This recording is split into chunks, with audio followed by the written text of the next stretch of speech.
Well, hello on this 29th degree of Taurus. This is Mila, the mystical mestiza from the Midwest, coming in to do the moon in Taurus at the very, very aneretic degree of 29 degrees, which is in many ways a new ending. It's an ending and it's a new beginning before we move into the more airy, more intellectual Gemini moon.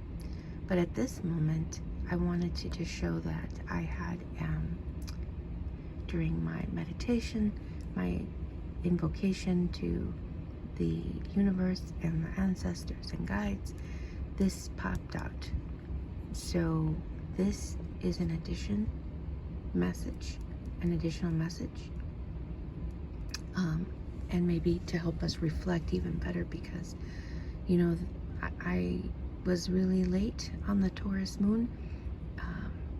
I guess I regressed and did not get to doing this at the earliest degree, especially during this tumultuous eclipse that it came on. The new moon came on in Aries, came on the heels of the eclipse in Aries, and solar eclipse in Aries, and also happened to be at the cusp of the Mercury retrograde.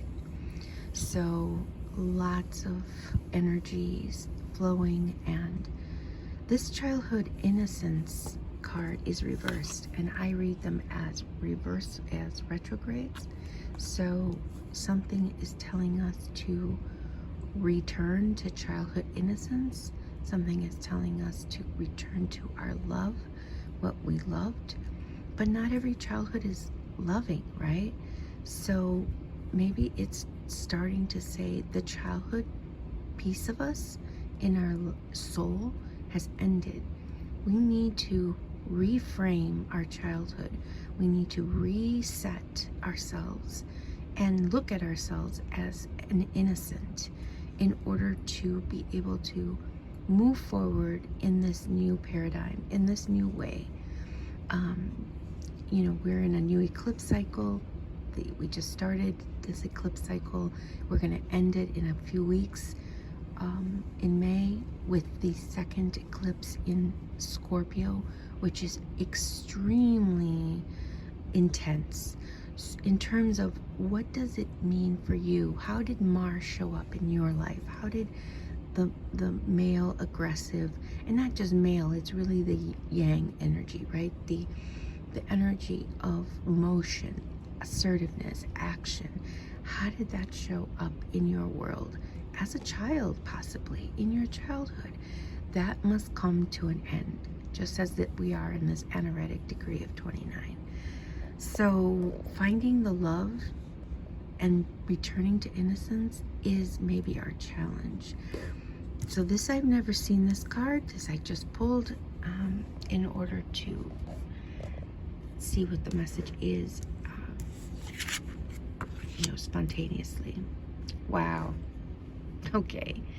Again, very retro season. We're being asked to reflect. Same as here, childhood. Let's reflect on our childhood, on what we consider childhood, and now let's go and reflect on the fairies. Look at this. Unearth magic, which is exactly the title. Oh my gosh, sorry. Technical difficulty, which is the title of this, whole deck. We are being asked to reminisce, reflect, return to the idea of what brings us magic on this earth plane. What brings us to a almost spiritual place and is still at the same time grounding. Look at that. Beautiful. Almost reddish, but not really. So it's more in the, could almost say even in the pineal gland, even though it's not purple. Here's the purple. but it's emanating from that. It's almost like we got you grounded.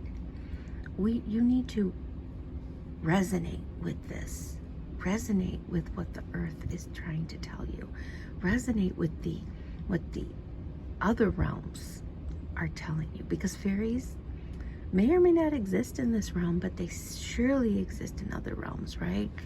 Our imaginative realm, our inner space realm. What do fairies mean to you? What does the unexplained phenomena mean to you? How can you restate what fairy magic means to you? Oh, Lola. Lola's my fairy magic. Lola, the cat. Maybe animals could be fairies to you in your life. They're a form of magic. Give that some thought as we leave the very earthy realm of Taurus, of what we could see, feel, hear, touch. Oh, in fact, that's very Taurian, because children love to touch, feel, all of the senses. They are the expertorians, and so we are leaving the expertorian realm of children, and we're moving back into a space. We can't feel, touch, hear, see very well. But that's also Gemini. That's also air energy. Air energy is intellectual. But we can imagine it, and we imagine it all the time as we communicate in our books, stories, theater. So, off and running on the cusp of Taurus into Gemini moon season. Moon lunation. Talk to you soon. And Lola says hi too. Cuídense mucho. Hasta pronto.